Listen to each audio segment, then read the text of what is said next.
No one's capable of taking their place. It just is what it is. That's 24 years ago. Your sister, your best friend, and my best friend are no longer here. And it's just us. And that's what marriage looks like.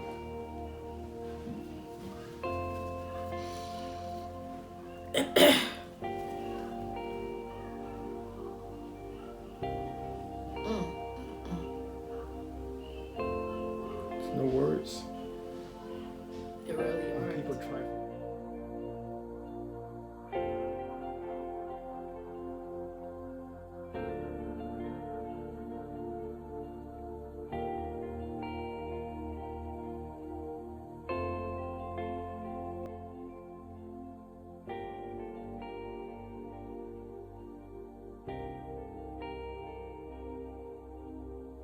But I have it too, but I still know what you need. Right.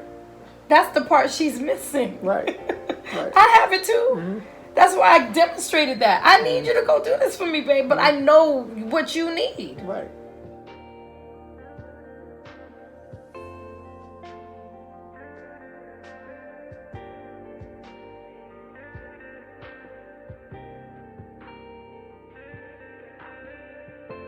But men don't want to be vulnerable, honey, because vulnerability spells weakness. I know. Softness, and you're not a man, but that's far from the truth. It's just the damage that has been caused on us for years to prevent us from being vulnerable. We need to be safe and receive.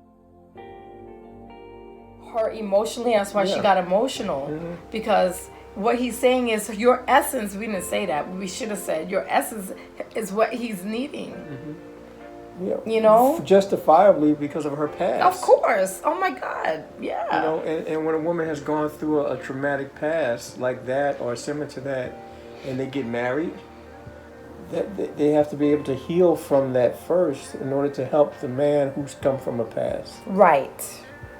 If a woman hasn't healed from it and gets married, the man is still expecting to get the love and tenderness. Right. The TLC. Right. The baby's going to be okay. You know, a lot of the times they haven't been able to peel back their pain to get it. They have blockages, and it's layers of blockages. They are getting it because we help them unlayer. So we went to gear 1, gear 2. We're in gear 3 with them now. You know, we're in accepting, because we had to do the knowledge, we had to do the understanding. Now we're in accepting with them. We're trying to teach them how to go into valuing next. But I think the thing that we have done with them is to deal with the pain of their past from the beginning. Right. And a lot of couples, they can't deal with the pain of their past. Oh, they don't know how. Right. You know, and it comes out through all the things that couples do. Right. Fight and walk away and all the other stuff that happens because they don't know how to deal with that pain. And they've come a long way, that's for sure. They sure have.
Welcome to Can We Talk? I'm Derek.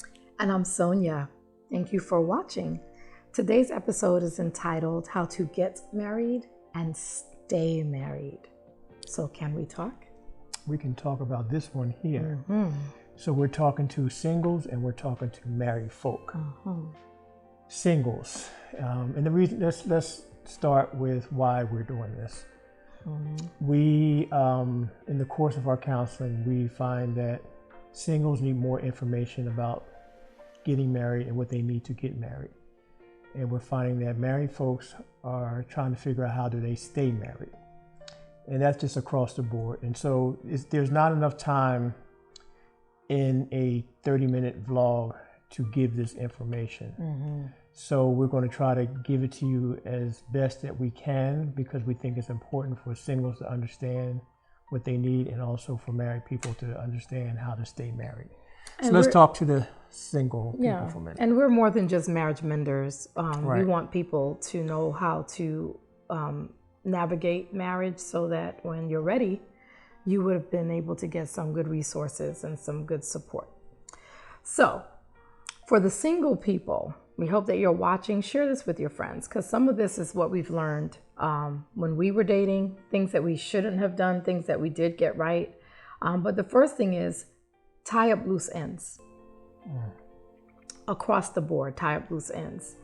We had some loose ends we did not tie up, and we did have some loose ends that we did tie up, but they got caught up in the first parts of our marriage. So we want you guys to be able to make sure that, if you're here with immigration issues, get your immigration issues straight, before you get married. If you are having some financial issues, make sure you take care of some of those things. Make sure that you can pay your bills on your own, and you have your own car, and you can live on your own independently, because you need to know how to manage all of those areas of your life, emotionally, financially, spiritually, if you're going to make a good partner for someone else. Right. And relationships. We're talking about relationships that you had growing up with your parents that may have been not a good relationship, or relationships in your dating. If there's things that are unresolved, or things that you've experienced in your life that were traumatic. So those are kind of loose ends we're talking about too. This closure with those things. Not forgetting those things, but having some closure with those things that may have been traumatic in your life, and seeing someone to say, look, I need to talk and let this out, empty my cup, so I could have a healthy relationship. Because if you're not going to have closure on those things, then you're going to bring those things into your marriage. For sure. Then it's going to come out, and you want to give your marriage a fighting chance, because marriage is going to come with the things that you have to deal with marriage. Right. The pet peeves and the different temperaments and the different philosophical beliefs and all these things. You want to make sure that you're not bringing in the excess of your pain and your hurt into the marriage. Right. And some people may bring it in because they're looking for someone to heal that hurt. You're looking for that man or that woman to heal that pain that you've experienced, or to fill that void that wasn't there. And it's not fair to the relationship, because you're not giving your relationship a fighting chance. Right. So those are so those are the things that you have to tie up the loose ends with. Yeah. Right. And as you saw from the previews, there's so many unexpected things that are going to happen in marriage. We used the deaths of my closest sisters and our best man, who are no longer in our lives, and we had to work through our grief and our loss together. And if you come in loaded, how are you going to manage the things that are going to come for better and for worse? So the second piece is understand who you are emotionally, and don't be deceived by the feeling of love, because love is not a feeling. Love is a principle, and love is a fruit of the Spirit. And Jeremiah tells us, don't follow your heart. The heart is deceitful, and what was the other part he says? The heart is... And desperately wicked. Who can know it? And above all things, desperately wicked. Who can know it? Which means that when people tell you to follow your heart, you're following something that can deceive you and that can actually at times be wicked. So what we take from that is follow principle. What is the principle of love? Go to 1 Corinthians 13, look it up. It tells you what love is not, and what love does. Do not follow your heart. Love is a principle. It is not a feeling. And so people tell you all the time to follow your feelings, follow your heart, do what feels good. That's how you get set up in marriages that you weren't supposed to be in, because you or your spouse don't have that principle of love. Because according to that scripture, love does not keep a record of wrongdoings. Love continues to the end. Love does not pride itself. Love does not puff itself up. Love does not keep score. That's what love is. Not. Love endures to the end. Love never fails. Love sees the good. Love forgives. That's the principle of love. See, I'm glad you said that, because then when you get married, those things go out the window. Those principles. It shouldn't. It shouldn't, but honestly. But because you get married for feelings and not for principles, it does go out the window. We've had so many couples that we're seeing, and those principles that Sonia said, they go out the window because of hurt and pain and frustration and being overwhelmed. Well, that doesn't apply right now. God said get a divorce. Well, if you had those components in the beginning, you wouldn't have to be worried about that. The third point, date to know. Date to know. You know, there's a lot of components in dating. You want to hear God's voice, and this is the person for me, and I got a sign from the Lord. And that's cool. But then there's other components attached to that. And you want to be able to date to know the person. You have to be able to go out and experience whether he's going to open the door for you or not. Or if you're driving down the road, whether she has road rage or not. Or whether you are okay with them passing gas in front of you, or hiding it. You smell some kind of fungus. Like, what's that smell? Being able to know. Excuse me, I just farted. Being able to know, so you're dating to know, because there's some things, your heart takes over, and you're at that point in your life, well, I'm ready to get married, but we call it common sense things, and there's some things that are common sense that you should be able to see and not ignore those signs.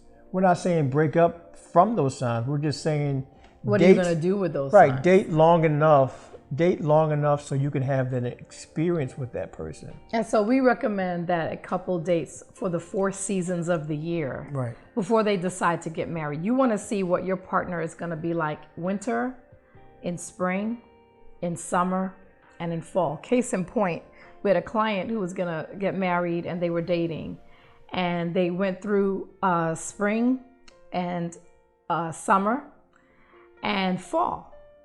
And they were really doing great till winter came, and the person suffers from seasonal depression. So what do you think happened? That same person that used to go out and hang out and do fun things didn't want to go nowhere when winter came. There are things that you just won't know about that person until the seasons change. Right. And date to know and understand the differences between genders.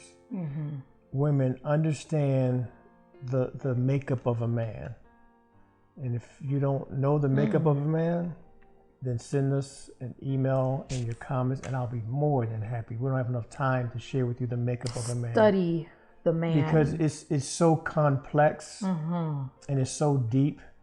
And when you're talking about a relationship that requires feelings, and if you don't understand his core on how he expresses feelings, or if he doesn't express his feelings, or he's just quiet, and he's cute when he's quiet. Well, he's gonna be quiet when you get married. He's not gonna express his feelings. Right. It's gonna frustrate you. Right.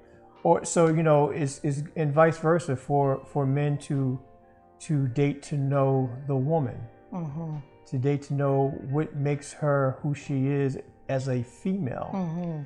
So that's the depth that we're talking about. So when we say dating to know, that's what we're talking about. Date to know. And study the family, study the birth order, study the traits, study the traditions, study the person. Right. So those are the 3 pointers for single people that are interested in getting married.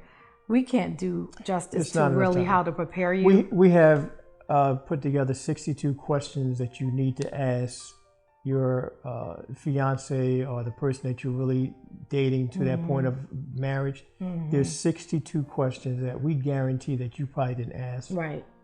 half of them. Right. So if you want those, email us. Yeah, send us an email. So now we're talking about how to get married. That's for the singles. Those are our tools. Those are our tips from our experience and as professionals. Because remember, we are the marriage menders. So we're mending marriages all day. And we are mending marriages because people got married without those tools. Right. How to stay married. Once you get married, here's the thing. You say stay married? Yeah, How to stay married, right? How to stay married now. We need about 5 more vlogs. I Part know. 1, part 2, part 3. Well, that's the whole reason that There's not we do enough Can time. We Talk? Because how to stay married is in all of our It's in all all of- our seasons. Right. We're in season 3 and we still have not So look at all those and the then come to surface this one. of what staying married looks like. Right. But here's one of the things. Dispel the myth that you're going to be happy and that marriage is easy. Because even people that are married right now, you're telling yourself it's not supposed to be this hard. I don't know why you think that when an individual that's imperfect and another individual that's imperfect are trying to become one. How in the world could that ever be easy when he has his imperfections and I have mine? We have our flaws. We have our different core. We have our different traditions and experiences, and we're trying to become one. Because I think people forget that that's what marriage really is about. It's about two people becoming one. Right. And there's this struggle with trying to find yourself while still being married, trying to change while still being married. So here's the thing. You're not going to be the same individual you were when you got married. Case in point, the picture of our vlog and the intro of our vlog. We're not the same people. We've lost close people close to us. We have hurt. We have gone through pain. We have struggled financially. We've struggled spiritually. We've struggled emotionally. We're not the same people. So if your core does not represent similar beliefs, it's going to be difficult. Even when you do have similar core, it's difficult. But understand that your core belief system and your core personality is going to come out in those worst times. And some of you are in those worst times and you're seeing things about each other that you didn't see before because you didn't really date the way you should have. And now you want to call it quits. But instead of calling it quits, do some inventory. Do some inventory. Identify what you didn't know and what you do know now. And ask God to show you how to navigate through those revelations that you're having about yourself and about your spouse, because you're still going to change. No matter what happens, you're changing. We're ever changing. We look at our wedding picture and we're like, that was like a lifetime ago. Next year will be 25 years that we've been married. That feels like a lifetime ago. You know why? Because we have changed so much. So be patient with where you are in your marriage right now. It might be hard, but it's going to be hard because that's an eternal process. Right. That's why the vow says till death do us part, because until we die, we're going to try to become one. And that's hard. Better for worse. Mm-hmm. If you can't handle the worst, then you didn't know what you were getting into. That's right. what the conversation should have been before you got married. Right. Okay, let's lay out what the worst is. Right. We got the better part. Okay, house, car, work. We're going to make some money. We're going to do some investment. Yeah. We're going to have a little doggy named We Oliver. have some kids. We got some kids. Mm-hmm. Oh, that's the best. Mm-hmm. Let's talk about the worst. There's going to be unemployment. There's going to be loss of wages. There's going to be deaths. There's going to be sickness. There's going to be miscarriages. It's going to be fights. There's going to be betrayal. Calling people names. Calling people names, cursing them out. Huh? Yeah, that's some PTSD. I had a moment. Went back. That was me. Telling me less of a man. Oh, I'm sorry. Putting holes in walls. Yeah, that was you. Drinking some Cavassier. All kinds of on the rocks with a twisted lime. So it's the worst that makes people say I quit. Yeah. Because it's pain associated with the worst. There's hurt is violations, and then not being able to bring in what God is telling us to do is forgive. Right. It's to forgive. And we can't really say this enough. We really can't. But if you can't forgive, and if you're selfish, don't get married. Don't get married. Because really, honestly, the value of marriage is the sacrifice that is made for the other person, just like Christ in the church. That's the whole reason that's the analogy of Christ in the church.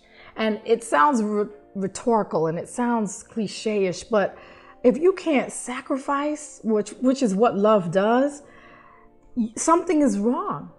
You know, I told some wives to go into 365 days of praying over their husbands, and they looked at me like I was on crack. Because they were just like, and what is he going to be doing in the meantime? You see my point? You can't even say, okay, for 365 days, I'm going to dedicate lifting up my marriage and my husband in prayer, waiting for a change to come, because you're still thinking about what you need to receive. Right. Same thing with men. I had men that I asked them to say, okay, have worship every day for 30 days. That's it. Have worship. Or not just worship, just bringing out a devotional that you've studied and presenting it to your wife and say, let's talk about this. Oh, man, come on, that's hard, man. Shoot, I started day 3 and I stopped. You know why? Because I was tired, man. You don't understand what it's like to be on those streets? So it's like there's some work to do spiritually, because the enemy's job is to destroy the marriage, and we just don't want to put the work in. And an author made this real profound comment. People are willing to change their circumstances, but they're not willing to change themselves. You want the circumstances of your marriage to change, but you're not willing to do the changes. So to stay married, you need to do some of those changes. Well, the facade is, and we're talking about how to stay married. The facade is, well, I can get somebody else to fill that, to take care of, to make me happy. Which is crazy, because you still have to go through the struggle once you get married. You know how many people we know are onto their second and third marriages thinking that it was going to get better? Matter of fact, the percentage for divorce goes up higher each time a person remarries. Right. You know why? Because they're disillusioned to thinking that it was going to be better.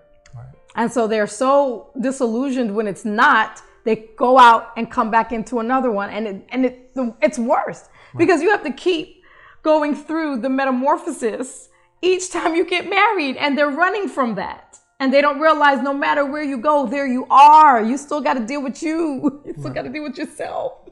So point number 3, same as we said for the singles, untie the loose ends. Point number 3, tie up the loose ends. Mm-hmm. If there's things that you still haven't dealt with that are still out there, you kind of swept them under the carpet. Mm-hmm. Pick up that carpet. 2020 is coming. Yes. You cannot possibly go into another year in dealing with the same things and not being able to address those things. Now, we've seen the increase in clientele that we have, and they're putting the work in. Yes. So we do see people who are saying, I'm tired, I need some help. So we do see it. But if you're watching this and you feel like you're going to go into 2020 with things that are unresolved, then sit down and have a conversation about what are you going to do before 2020 comes. Yeah. It's time to make some changes. Yeah. So how to stay married is to recognize that there are things that we have to deal with, to have a conversation and to say, okay, we need some help to deal with those things that we haven't dealt with before. Mm-hmm. So in closing, single people, tie up your loose ends. Don't follow your heart. Follow God's principle of love. Make sure you get to know the person. Married people understand that marriage is hard, but at the end of the day, the sacrifice is eternal. Tie up your loose ends and make sure you get some help for the emotional baggage that you haven't been able to resolve in the marriage. Right. So we hope that this vlog was helpful. It's a little bit heavier. It's a little bit more serious, because we really, really have a burden for people that enter into marriage and they don't really understand what they're getting ready to deal with. And then the people that are in marriage that want to get out because they don't understand what they really were supposed to deal with. So we're hoping that this helped someone. Feel free to leave comments. Make sure you subscribe. But understand that getting married and staying married is a process. So now that you know what you're going to do with it. Thank you for watching. And until next time, take great care of yourselves. Bye.